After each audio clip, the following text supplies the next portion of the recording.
Hello, I'm Dr. Terry Orsi, American terrorism subject matter expert, and I'm here today to talk to you about American terrorist Charles Bishop.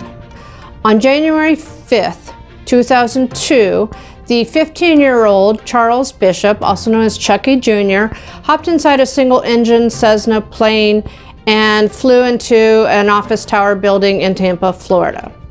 After his death, a handwritten note was discovered, and inside that note, he pledged his allegiance to Al-Qaeda, his support of Osama bin Laden, as well as the 9/11 hijackers. He did act alone, however, there was no determination, there was no relationship between Charles, any communication with Charles and the Al-Qaeda leaders. So what happened?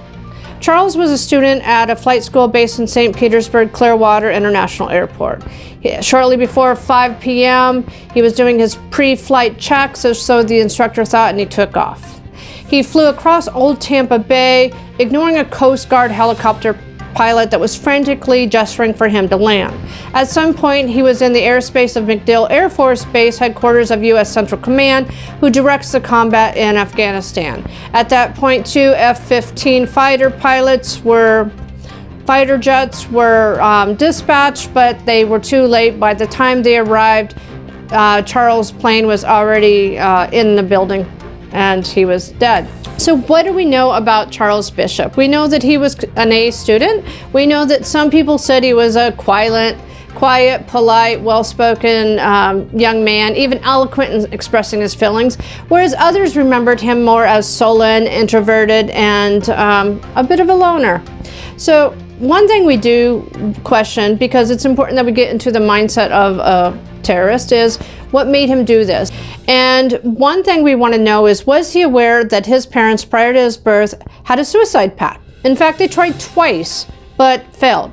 The first time they put rags inside the tailpipe and thought they would have carbon monoxide poisoning inside a car, and when that failed, they decided to take a 12-inch butcher knife. His mom was going to stab his father repeatedly in the chest, and the father was in turn going to use that same knife and slash his mother's wrist.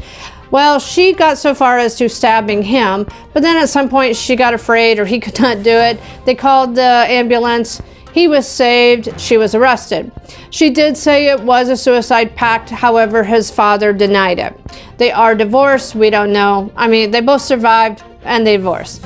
So another thing is that when people are depressed or socially exposed to extensive coverage of a horrific event, kind of like 9/11, sometimes they distort that event in their mind and think of it as glamorous or even romantic, and they copycat that. So again, we don't know, did he do this because of his parents? Did we do this because of this state of depression that he was potentially in?